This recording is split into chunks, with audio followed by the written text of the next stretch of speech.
Gak pernah Pak? Waktunya? Silakan maju.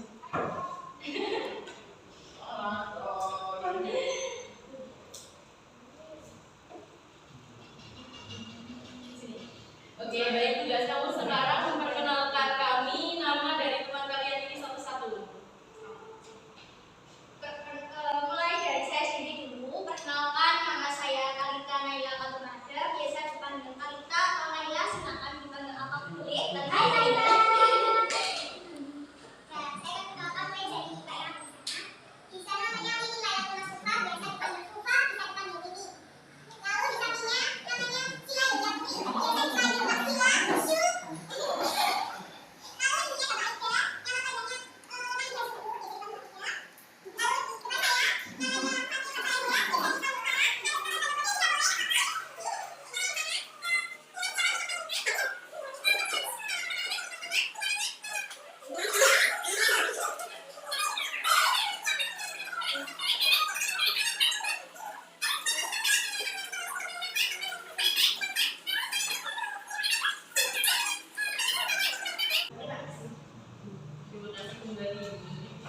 Sebelum kita mulai pelajaran, mari kita buka pelajaran hari ini dengan berdoa bersama-sama.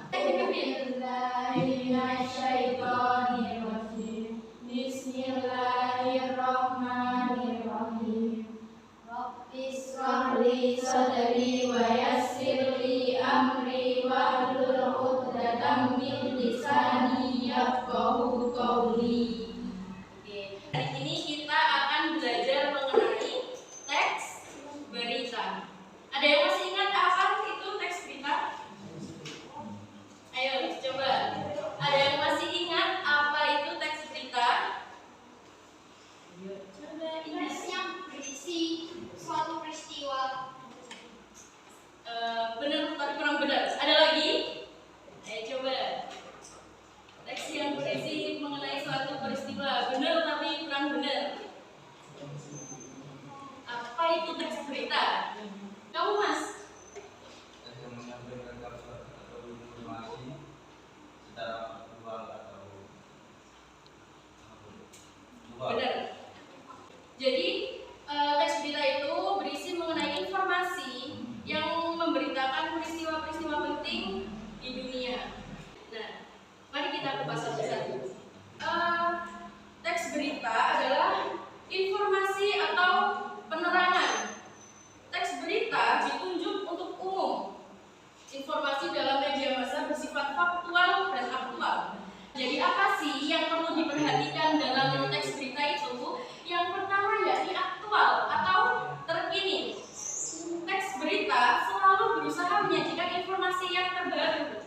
Selanjutnya yakni objektif atau sesuai dengan fakta, atau objektif atau biasa disebut dengan faktual. Penyajian berita tidak memihak siapapun. Makanya berita yang dilaporkan harus memuat sesuai dengan fakta. Selanjutnya menarik. Peristiwa yang disajikan hendaknya menarik dan menggugah minat khalayak untuk membacanya. Ya kali kita mau memberitakan berita yang tidak menarik kan orang mau baca. Ya judulnya aja ayam mati ditabrak motor. Ya benar itu berita ayam mati, tapi kan nggak menarik. Kita juga nggak mau tahu. Setiap harinya pasti juga ada ayam mati. Soalnya kita kan juga sering makan ayam. Ya kali mau diberitakan terus kan nggak selesai beritanya. Selanjutnya yakni publisitas, yaitu laporan yang disajikan ditujukan untuk umum. Untuk itu bobot ragam dan bobot isi yang dipahami masyarakat. Bobot isi harus dipahami oleh masyarakat luas. Selanjutnya, jenis-jenis berita atau informasi yang disajikan media massa diklarifikasikan sebagai berikut. Informasi berdasarkan fungsi, yaitu informasi yang bergantung pada materi dan kegunaan informasi. Misalnya, pengaruh pengetahuan edukasi, fiksional atau rekaan. Selanjutnya yakni informasi berdasarkan format penyajian, yaitu informasi berdasarkan bentuk penyajian, misalnya foto, kartun, karikatur, atau tulisan khas atau feature resensi, kolom, dan karya fiksi. Itu maksudnya gimana Pak? Nah, jadi dalam sebuah koran atau media pemberitaan tentu kadang ada kayak gambar,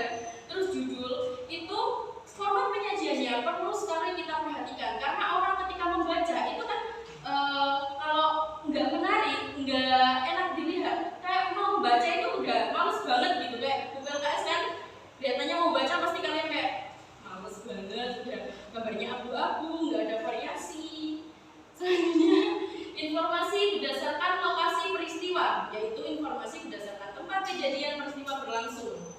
Lokal, regional, nasional, dan internasional. Kalian tahu maksudnya berita lokal itu berita apa?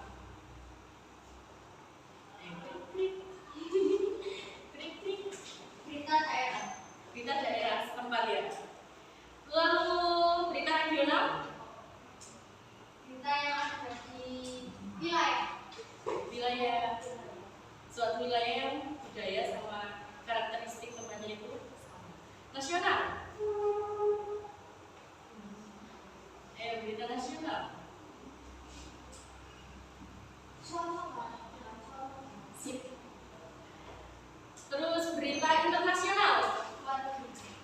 Seluruh dunia. Bagus banget. Selanjutnya yakni informasi berdasarkan bidang kehidupan seperti pendidikan, olahraga, musik, sastra, budaya, dan iptek. Oke, selanjutnya berita berdasarkan kepentingan informasi dibedakan menjadi 4. Yang pertama yakni informasi yang menyangkut keselamatan dan kelangsungan hidup pembaca. Selanjutnya yang kedua yakni informasi tentang cara dan kiat baru yang praktis bagi pembaca untuk meningkatkan kualitas hidupnya. Yang ketiga, informasi yang menyangkut perubahan dan pengaruh pada kehidupan pembaca.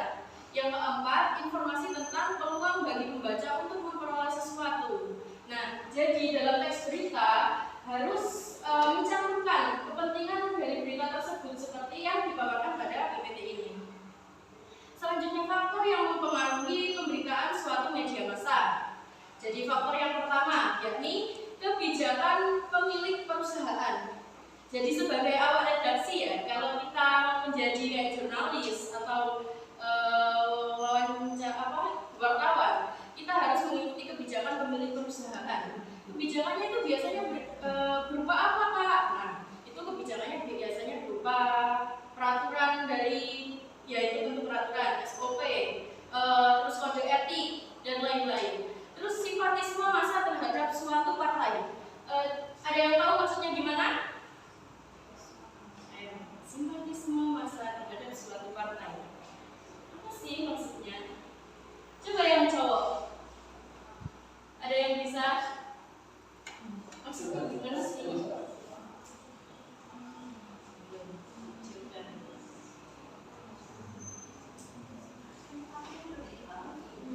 Simpatisme di sini itu tidak merujuk rasa simpati, tapi rasa persetujuan. Jadi rasa persetujuan massa terhadap suatu partai. Bisa dimengerti? Selanjutnya yakni wawasan dan keilmuan. Jadi pada wawasan dan keilmuan itu juga sangat mempengaruhi. Yang terakhir, latar belakang sosial dan budaya awak redaksi. Itu pasti sangat-sangat mempengaruhi ya. Itu pasti sangat menjadi faktor penting. Soalnya seperti ini, contoh, jika awak redaksi itu berasal dari suatu wilayah, contohnya Papua, pasti dia akan memberitakan berita-berita yang dari Papua sesuai dengan latar belakang sosial dan budaya si redaksi tersebut, si wartawan tersebut. Nah, jika wartawan tersebut dari luar negeri, dari Amerika, pasti dia akan memberitakan dari latar belakang sosialnya Amerika. Tidak mungkin dia akan memberitakan dari Indonesia, kan dia nggak tahu apa-apa tentang kita. Kecuali kalau si wartawan tersebut sudah melakukan observasi dan lain-lain langkah-langkah untuk mendapatkan berita-berita yang ingin mereka dapatkan.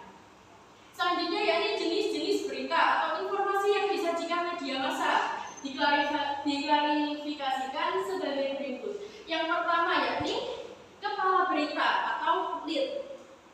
Bagian ini merupakan paling penting dari keseluruhan bagian lainnya. Bagian ini merupakan pokok-pokok berita yang terangkum dalam rumus Adik Simba. Apa sih Adik Simba itu? Ada apa, di mana? Coba bareng-bareng, apa sih Adik Simba itu? Apa, di mana, kapan, siapa, mengapa, bagaimana. Oke, jadi kalian kalau mau hafalnya enggak, kalau 5W1H kan kadang lupa kayak when, where, who, why, sama how, kan agak lupa. Jadi lebih mudah menggunakan Adik Simba atau lazimnya dinamakan 5W1H. Selanjutnya yakni tubuh berita, middle cake atau biasa disebut juga dengan body. Bagian ini menceritakan urutan kejadian penting peristiwa yang utama. Kejadian yang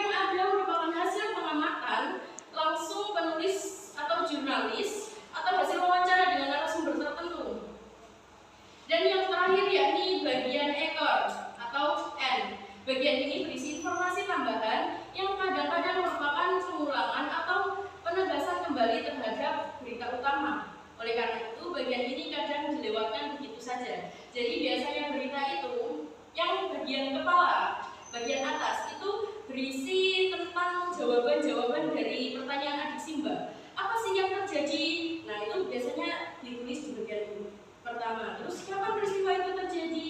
Terus di mana peristiwa itu terjadi? Itu biasanya ada di bagian pertama. Nah, biasanya bentuk dari struktur teks berita itu dibentuk seperti segitiga terbalik. Kenapa kok bagian kepala beritanya itu besar, Kak? Kenapa kok enggak dibuat segitiga biasa aja? Karena bagian kepala berita ini biasanya mencakup isi dari berita paling banyak. Lalu tubuh berita ini biasanya menceritakan alur dari berita yang sedang diberitakan. Lalu bagian ekor kenapa kecil sekali? Karena bagian ekor menegaskan isi dari kepala berita. Jadi biasanya digambarkan sebagai segitiga terbalik. Nah, kaidah teks berita meliputi secara umum. Kaidah teks berita ditandai dengan ragam penggunaan bahasa baku karena lebih mudah dipahami dibandingkan memakai ragam bahasa non baku karena sulit dan bersifat kedaerahan. Kalian tahu bahasa baku itu bahasa apa? Ya, pasti. Bahasa non baku pun bahasa Indonesia. Bahasa Indonesia kan macamnya banyak. Apa sih bahasa baku itu? Bahasa baku itu bahasa yang sesuai dengan KBBI. Nah, kalau nggak sesuai berarti itu bahasanya non baku. Seperti kadang bahasa Indonesia gak kan juga bahasa Indonesia, tapi itu tidak baku. Yang baku itu adalah tidak. Itu contoh kecilnya. Nggak mungkin kalau dalam pemberitaan kita ada tulisan gak, kan nggak mungkin, pasti menggunakan kata tidak. Karakteristik teks berita. Nah, karakteristik yang pertama yakni adanya penggunaan kalimat langsung sebagai varian kalimat tidak langsungnya. Hal ini terkait dengan pengutipan pernyataan yang dipakai oleh narasumber berita. Kalian tahu kalimat langsung itu seperti apa? Lupa lagi. Jadi kalimat langsung itu seperti ini. Contoh, saya mau tidur. Ella mengucapkan mau tidur. Nah, kayak ada tanda petik.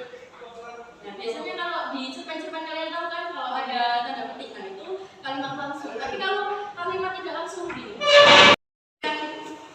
Oke, saya lanjut. Tadi adanya penggunaan kalimat langsung sebagai varian dari kalimat tidak langsungnya. Hal ini terikat dengan pengutipan pernyataan yang dipakai oleh narasumber berita.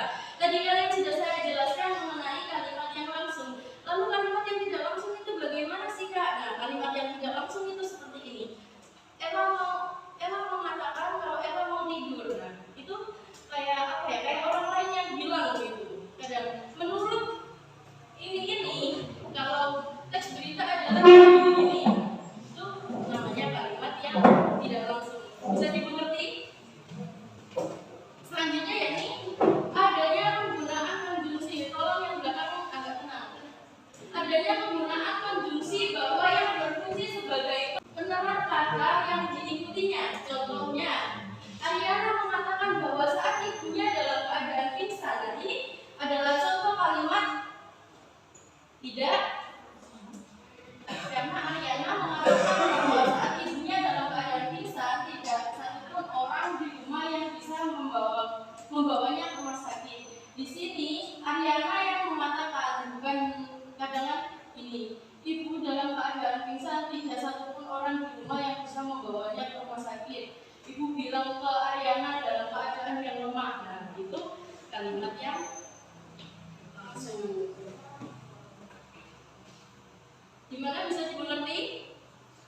Selanjutnya yakni banyaknya penggunaan kata kerja mental seperti mengatakan, menjelaskan, menanyakan, memikirkan, membantah, mengkritik, menolak, dan lain-lain.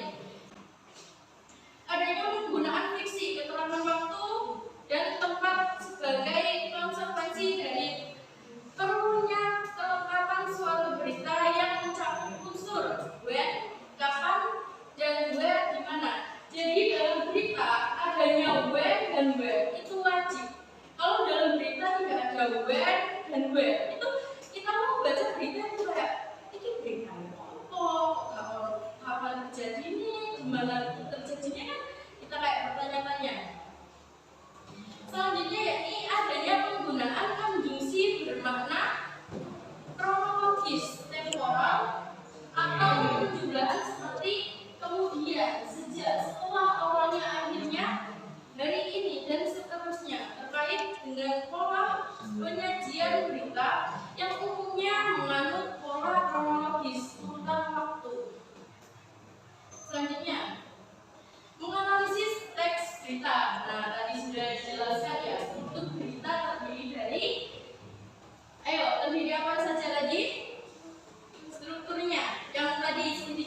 ditandai dengan kalimat langsung dan tidak langsung, penggunaan kata kerja mental, kata keterangan waktu, kondisi temporal, dan beberapa fitur lain. Di samping itu ada kata teman. Selanjutnya 5W 1H. Nah, dalam tadi yang kepala berita itu harus menjawab dari 5W 1H ini. Buat apa? Apa yang terjadi pada berita tersebut? Di mana? Di mana peristiwa dalam berita tersebut terjadi? Kapan? Tolong yang belakang nggak tenang. Kapan? Kapan peristiwa dalam berita tersebut terjadi? Bu, siapa saja yang terjadi dalam peristiwa pada berita tersebut? Mengapa? Mengapa peristiwa pada berita tersebut terjadi?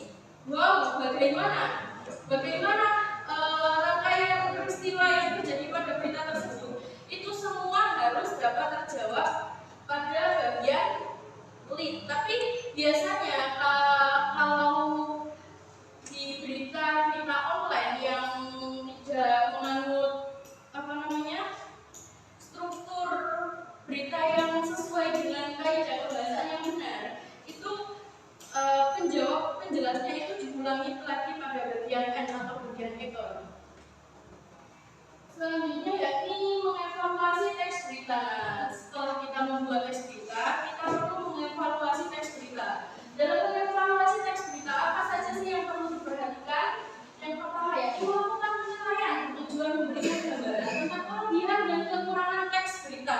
Jadi kita lihat dulu beritanya ini tadi, gambarannya itu kita lihat dulu sudah pas atau belum. Setelah itu penilaian pada suatu teks dapat kita lakukan setelah kita mengawalinya dengan langkah analisis terhadap struktur, isi, dan kaidahnya, sehingga dapat diketahui sisi baik dan buruk kata-kata kepala seperti lead, tubuh berita body, ekor dan N atau ekor yang digunakan seperti cukup akurat atau masih diragukan atau sudah cukup jelas. Nah, kita nilai setelah kita buat berita tersebut, kita nilai apakah berita tersebut itu sudah cukup akurat atau sudah cukup jelaskah bagian kepala, bagian tubuh atau bagian ekornya. Kalau masih ada yang kurang, kita evaluasi lagi.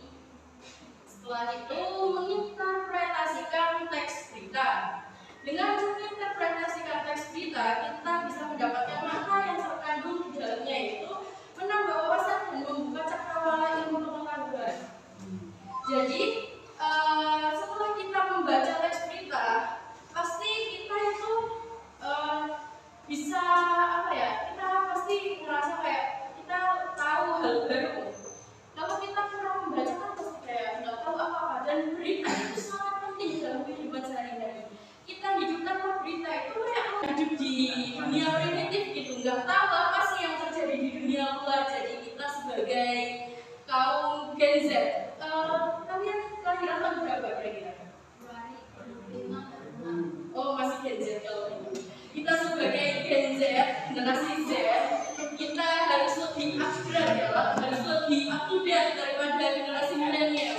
Sekarang kayak ibu-ibu, kayak seumuran ibu kita atau mbak-mbak kita itu kan generasi milenial, biasanya itu suka banget sama berita-berita yang sedang terkini. Kayak kemarin, tahu nggak kalian berita yang sedang di media sosial? Tahu kan berita yang agak enak itu? Nah, yang tahu soal sebagai generasi Gen Z, kita nggak akan luput dari yang namanya Gen Z. Nah, kira-kira apa saja sih berita yang kalian ketahui? Oh, tenang. Kira-kira berita apa saja sih yang kalian ketahui berita terkini sekarang? Kamu udah lama Kak, sekarang ada lagi yang terbaru. Dulu sekali, tapi jangan dibicarakan dulu. Apa? Nah, selanjutnya pokok-pokok berita dapat dirangkum dalam rumus 5W1H. Tadi sudah saya jelaskan. Pemahaman tentang ide pokok berita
menguasai fundamental jurnalistik.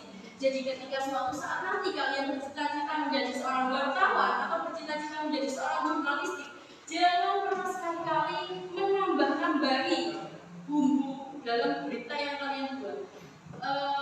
Walaupun dalam berita, kalau kita buat berita tanpa dilebih-lebihkan, itu kayak kesannya itu monoton ya, kayak datar gitu. Biasanya jurnalistik itu punya trik handal dalam membuat beritanya biar kayak terkesan menarik. Itu biasanya lewat apa? Yang pertama, tentu saja lewat judul. Biasanya berita itu memancing ketika judulnya itu tadi menarik. Kayak kita ingin banget buka, tapi ternyata dibuka isinya main gitu.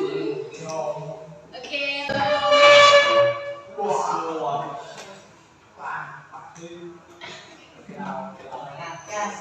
Oke, baik. Setelah tadi apa yang telah saya jelaskan, ada yang ingin ditanyakan?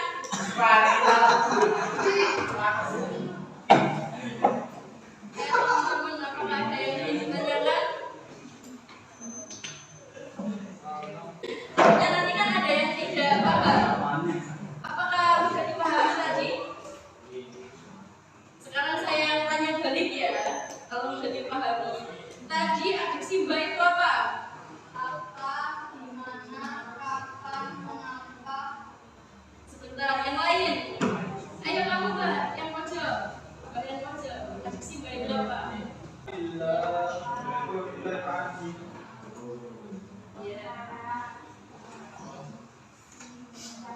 Bentar, adik.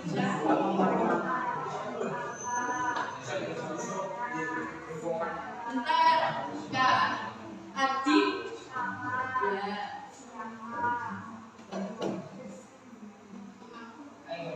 Sim. Kurang satu. Galet ya? Ya. Terus yang cowok. Mas yang baru datang. Coba adiksi baik itu apa? Kok nggak tahu sih, kamu udah kelas 8. Masih kelas 11. Mas yang tadi belum perhatikan, adiksi baik itu apa? Apa, di mana, kapan, siapa, Bagus sekali. Mbak yang itu sembunyi di belakang. Coba adiksi baik itu apa?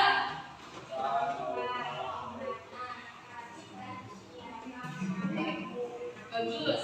Oke, sekarang kita lanjut. Tadi saya uraikan materi yang mengenai dengan materi yang telah saya jelaskan tadi. Saya minta satu anak untuk maju. Bejo banget pusing maju ini. Ayo, satu anak maju. Ayo, mas, gak apa-apa, maju. Maju untuk membacakan teks berita. Membacakan teks berita sesuai dengan nada dan cara baca yang baik dan benar. Ayo. Beneran, itu banget yang maju. Kayak itu. Jadi teman-teman sebentar ya Mas ya. Kalian siapkan buku terlebih dahulu. Ayo, siapkan kertas, siapkan buku. Sobekkan tidak apa-apa, nggak disobek juga nggak apa-apa buat kalian belajar. Jadi tugas kalian yang nggak mau maju, yang duduk saja ini, kalian saya minta untuk mengklarifikasikan adiksi Mbak pada teks berita yang dibacakan oleh Mas Pala.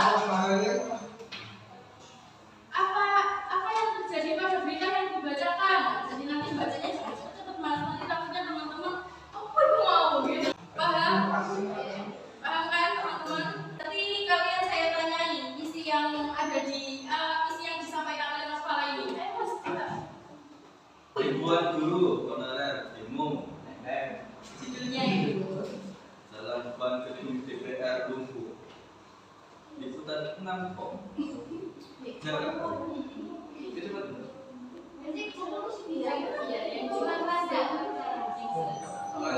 Ribuan guru honorer demo.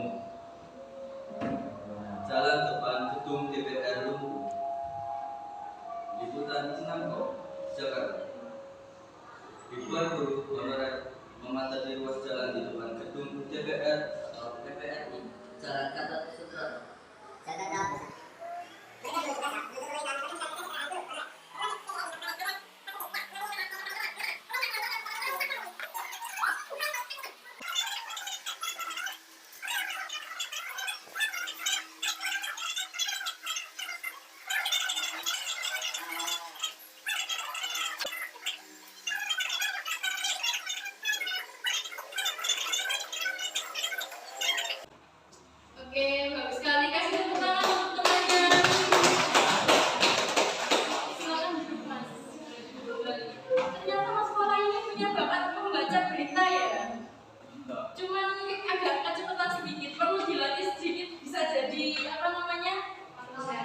Ya. Jadi kalian tahu apa yang terjadi pada berita yang dibacakan oleh Mas Fala tadi? Oke, bagus sekali. Di mana berita tadi terjadi? Di Jakarta, Jalan Suproto di gedung DPR. Benar sekali. Terus kapan peristiwa itu terjadi? Pukul 7.00 sampai pukul 1 hingga 4 jalan sampai 1,5 jam. Bagus sekali. Selanjutnya, siapa yang terkait dalam peristiwa yang dibacakan tadi? Mas, tolong. Dari perwakilan guru honorer Fajrul berkata mereka berkumpul sejak pukul 7 menuntut gaji guru honorer. Apa? Kurang. Ayo, siapa yang terkait? Ayo, siapa tadi, Mas? Ya, benar sekali, guru honorer. Mengapa hal tersebut terjadi? Ayo, kalau kenapa itu masih jawabannya sebab karena Gaji antara guru honorer dan PNS tidak sejajar. Oke. Terus bagaimana urutannya tadi sudah dibacakan? Kebanyakan kalau kalian baca lagi. Oke. Oh iya. Kalian udah tahu nggak kira-kira ini tuh yang bagian kepala berita itu yang bagian mana? Ayo. Oh. Biasanya kalau dilihat dari sini itu sudah dapat dilihat. Bagian kepala beritanya itu bagian mana? Ya benar sekali, bagian tubuh.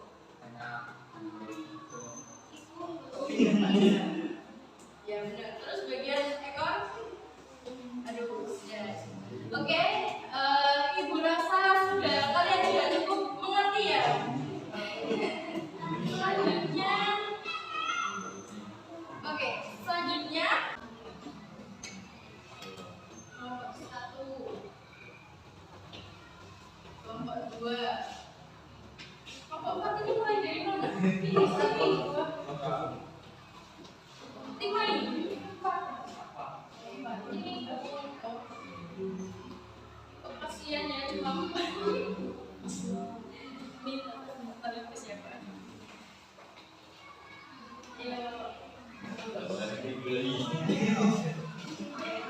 Oke, jadi tugas kalian silakan kalian lihat ke lembar kerja.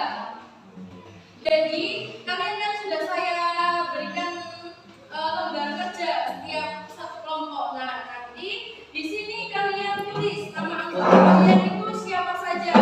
Kalau sekiranya angkanya kurang kalian tambahkan di samping juga nggak apa-apa. Terus nanti kan kalian akan saya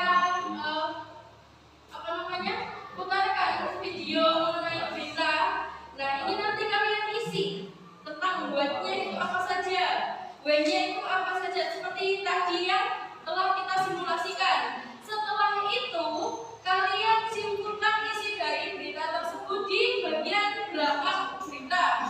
Bagaimana, bisa dimengerti? Apakah ada yang ingin ditanyakan? Berarti kesimpulannya di belakang kertas. Iya, kesimpulannya di belakang kertas.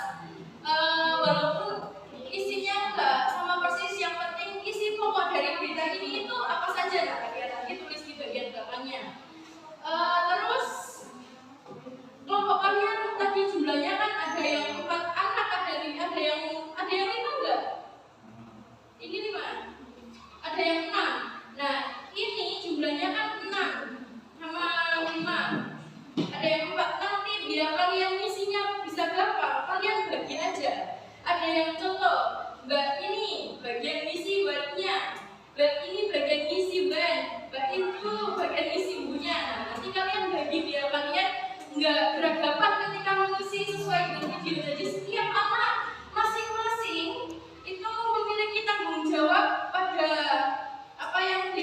pada lembar kerja ini. Nah, itu sengaja Ibu lakukan biar kalian bisa melakukan kerja sama. Biasanya kalau kerja kelompok, tolong didengarkan.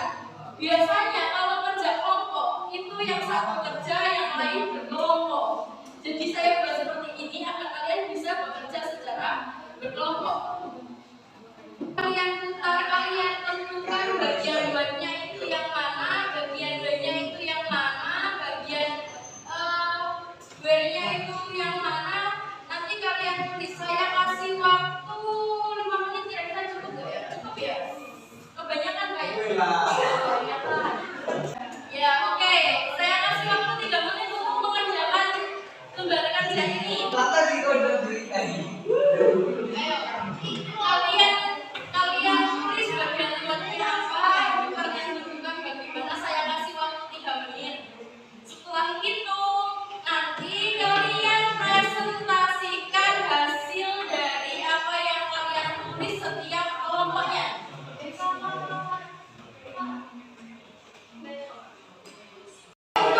Untuk kelompok yang mau maju pertama, angkat tangan terlebih dahulu. Ayo, ini maju pertama. Sebentar. Pertama. Untuk yang mau maju kedua. Yang ketiga, keempat. Oke. Baik.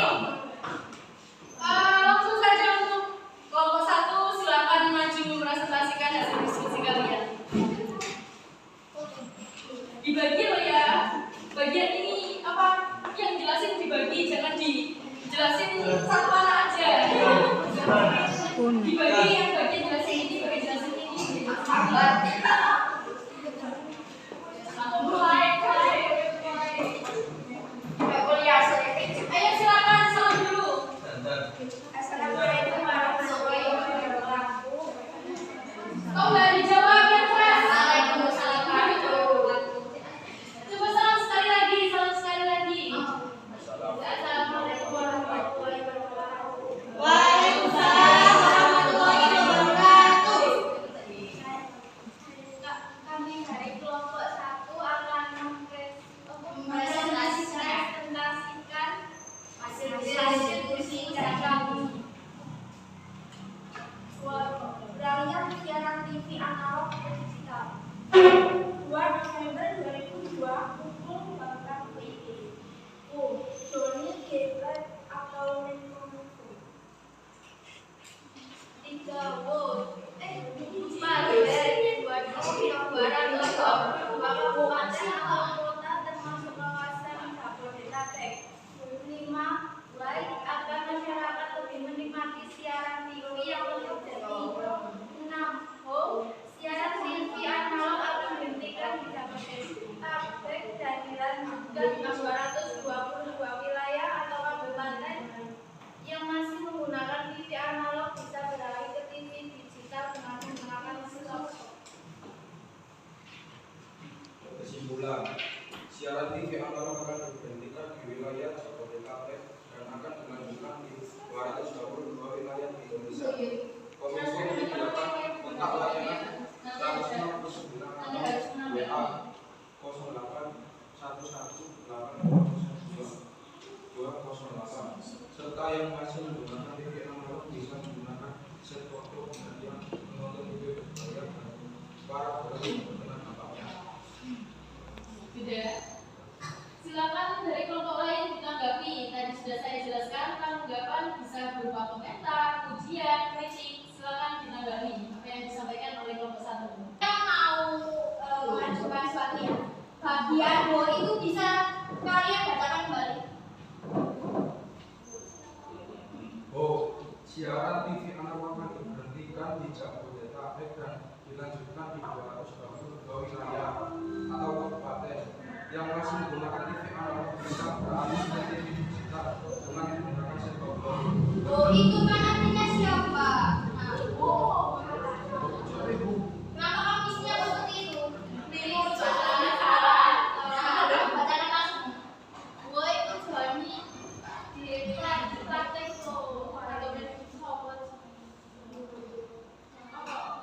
loh. Tidak. Bagaimana?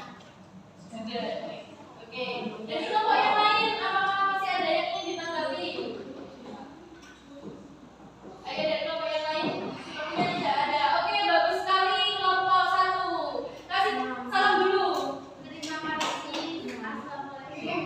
Tepuk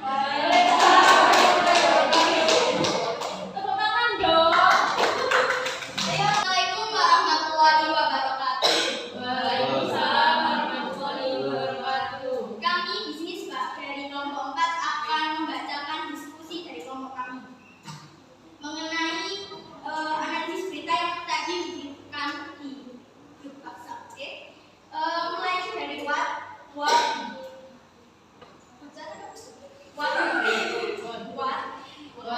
peralihan dari TV analog ke TV digital.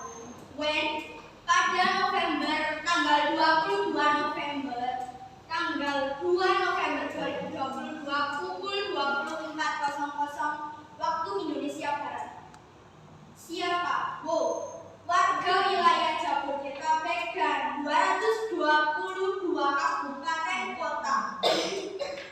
Di mana? Wilayah Jabodetabek yang meliputi Depok, Bekasi, Tangerang Kota, Tangerang Kabupaten, Tangerang Selatan, Bogor Kota, Bogor Kabupaten, dan Jakarta. Mengapa? Karena pemerintah menjanjikan sebuah konten siaran yang lebih baik dan juga dapat pengaruh digital pada era tahun atau lebih dikenal dengan era 4.0. Bagaimana? Perubahan dari TV analog ke TV digital dimulai dari pemutusan saluran televisi analog yang akan terjadi pada tadi saya sudah sebutkan pada November tanggal 2 2022. Kemudian dilakukan pembelian set-top box atau lebih dikenal dengan STB. Itu akan jika ada permasalahan, Kominfo sendiri sudah menyediakan nomor untuk dihubungi teman-teman sekalian bila ada permasalahan jika membeli stok. Dan juga selain hal itu, kita membeli stok box itu mendapatkan kualitas televisi yang lebih baik. Kan kita tahu ya, TV analog itu ada semut-semutnya ya, nggak jernih gitu. Nah, saya kan sudah beli sendiri, jadi saya tahu gimana, cuknya gimana, masanya gimana, dan mengadjustnya gimana, jadi saya tahu kalau ada teman yang mau bertanya. Dan cukup di sini untuk kesimpulan, silakan Mas. Baik, sekarang kita bagi teman-teman yang lain. Kesimpulannya Mbak, dalam mendapatkan banyak keuntungan yang bisa didapatkan. Yang pertama, contohnya kualitas gambar dari suara televisi akan lebih bagus dan jernih. Yang kedua, akan lebih banyak program televisi berkualitas yang bisa dinikmati. Ayo, mau bertanya sih. Silakan teman yang lain, ada yang ingin menanggapi, mungkin bertanya, memuji. Ayo, silakan nggak apa-apa. Ayo, nggak apa-apa, nggak usah senang-senang dia masuk STB. Masang STB ya. Pertama kita perlu membeli ya, karena kalau kita nggak beli, kita kan nggak punya. Membeli. Kemudian nanti di dalam itu ada STB sama remote dan kabelnya itu ada cuk 3, merah, kuning, dan putih. Itu kan ada 2, yang 3 itu kan ada 3 ini terus sambungan terus 3 lagi. Itu satunya disambungkan ke STB nanti kan sesuai dengan warna ya. Terus satunya lagi disambungkan ke televisi. Kalau sudah kita cukkan ke apa itu namanya? Cucukan kayak gitu ya. Stop kontak kalau udah nyala, televisinya itu bisa dialihkan dari kan ada tulisan kayak merubah ke video di TV itu. Kalian klik itu melalui remote di televisi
bagian who sama where-nya salah. Who-nya seharusnya bukan Johnny dan Clyde. Tadi sudah didengarkan kan? Johnny dan Clyde itu bukan bukan nama orang yang diberitakan, melainkan ya narasumbernya, tapi masyarakat Indonesia. Terus untuk where-nya, where itu kan artinya di mana? Kalian masih bingung kan? Artinya what, where, when, who, why, how? Masih bingung? Kayak bisa bahasa Inggris. Masa nggak? Di sini nggak ada kah khusus bahasa Inggris atau itu les bahasa Inggris ekstra kurikuler? Nggak ada. Nggak ada. Nah, nggak apa-apa sih, soalnya kan kalian juga bisa belajar atau tidak. Jadi itu adalah pertanyaan dasar yang wajib kalian hafalkan. Jadi kalau mau tanya ke bule atau suatu saat nanti kalian mau jadi TKW atau nggak gitu maksudnya. Maksudnya kalau kalian ingin ke luar negeri, kalian bisa belajar bahasa Inggris minimal ya dasar, bisa tanya what it is gitu dan seterusnya. Terus selanjutnya punya kelompok dua ini sudah benar semua kecuali who sama where-nya yang setengah, soalnya yang who-nya sudah benar masyarakat, cuma kok ada tambahan John dan Clyde lagi. Terus untuk where-nya ini setengah soalnya sudah benar, cuma perlu ditambahkan seluruh wilayah Indonesia. Ini kan baru 222 kabupaten. Terus selanjutnya kelompok 3. Kelompok 3 udah benar semua kecuali yang nomor 3, yaitu who. Who-nya masih salah. Who-nya kok Menteri Komunikasi dan Informasi itu bagaimana? Terus yang kelompok 4, selamat untuk kelompok 4, jawabannya benar semuanya. Kasih tepuk tangan untuk kelompok 4. Oke, sebelum saya akhiri pelajaran hari ini, jadi kesimpulan pelajaran hari ini yakni teks berita adalah teks yang berisi informasi atau peristiwa penting yang terjadi di dunia. Mohon maaf, saya adalah jadi bingung. Saya ulangi lagi, jadi teks berita adalah teks yang berisi informasi penting yang terjadi di dunia. Struktur teks berita yakni kepala berita, tubuh berita, dan ekor berita. Apa saja yang perlu diperhatikan dalam penulisan teks berita? Yakni pertama aktual, kedua subjektif atau faktual, yang ketiga apa tadi? Ayo, apa tadi? Apa? Publisitas. Sama apa tadi kurangnya?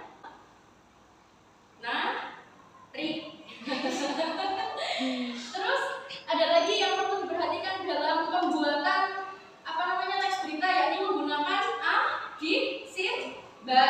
Apa saja di sin ba? Yang pertama a, di, ka, si, m, ba.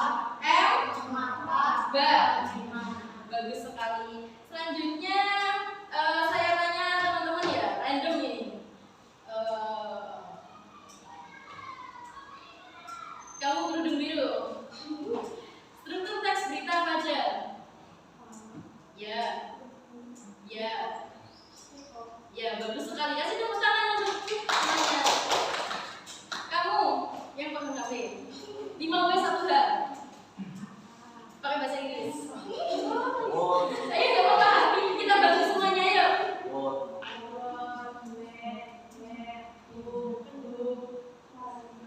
Ya, bagus sekali. Kasih tepuk tangan. Wakil ketua, yang perlu diperhatikan dalam membuat teks berita ada 4 tadi. Faktual, Ya, menarik, ya, terus publisitas, ya. terus faktual, aktual. Ya, benar sekali. Kasih tepuk tangan semuanya. Jadi teman-teman, Ibu ingin bertanya kepada kalian, kira-kira apa sih yang jadi masalah kalian dalam pelajaran hari ini? Apa sih yang kalian kurang mengerti di pelajaran hari ini? Kendala di pelajaran hari ini itu apa sih?